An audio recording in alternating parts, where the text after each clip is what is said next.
What up, friends? Welcome back to the Daily Dose, coming at you for day number 150 today.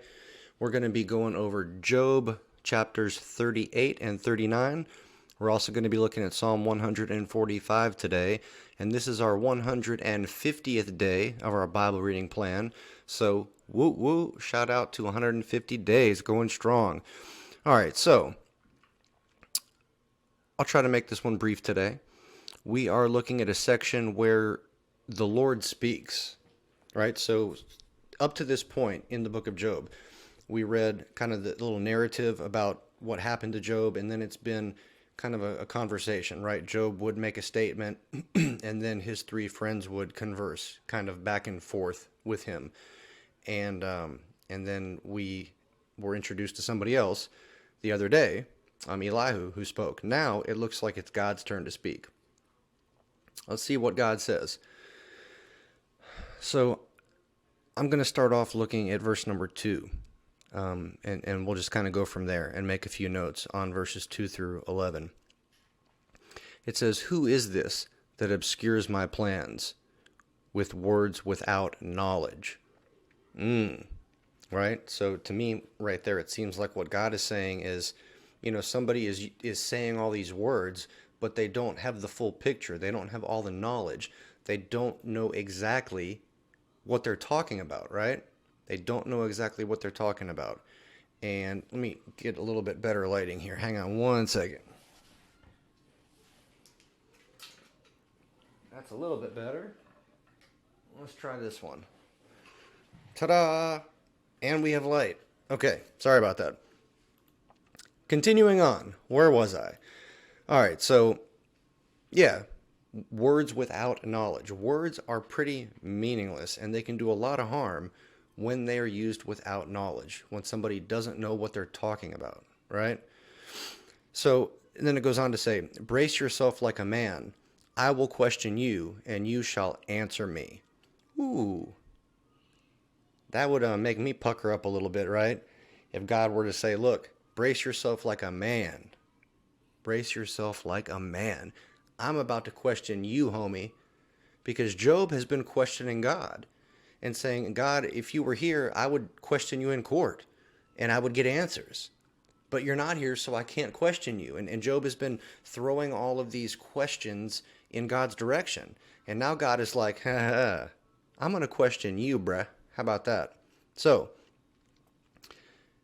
God says, "Where were you when I laid the earth's foundation?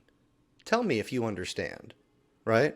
So God is kind of in essence saying, you think you know everything, and you think you got access to all the information, and you think that I've been acting unjustly towards you. Okay? Well, tell me this. Where were you when I laid the earth's foundation, if you know so much? Where were you? "Oh, I hadn't created you yet." Oh, is kind of the implication here, right? And then it says, "Who marked off its dimensions? Surely you know." Right? When God created the heavens and the earth, who marked off its dimensions? Right? Did God send some angels over here and over there to mark off the dimensions? And were you there, Job? Surely you were there, and if you know so much. Then he goes on to say, "On what were its footings set? Or who laid its cornerstone?" Rhetorical question. That's not something that Job knows or has access to the answer to, right? And then it goes on to say, "While the morning stars sang together, and all the angels shouted for joy." And that was kind of a continuation from who laid its cornerstone, while the morning stars sang together. Then it says, "Who shut up the sea behind doors when it burst forth from the womb?" Rhetorical question, Job. I did, not you. I did. It's kind of what it seems like God is saying here, right? "When I made the clouds its garment, and wrapped it in thick darkness, when I fixed limits for it, and set its doors and bars in place." So essentially, throughout this whole section, God is basically emphasizing that he is the creator and that Job is the creature.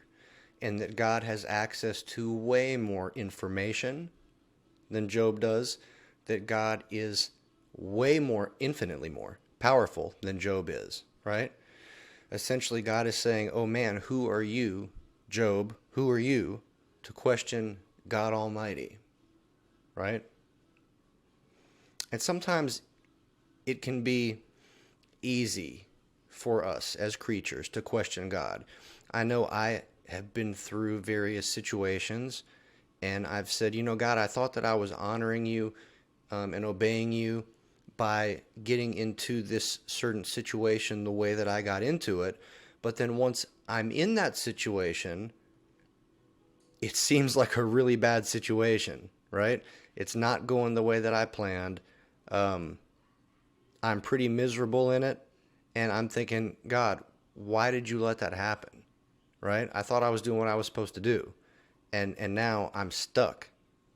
It feels like I'm stuck, I should say, right? Have you all ever had any circumstances like that where you have questioned God? I have.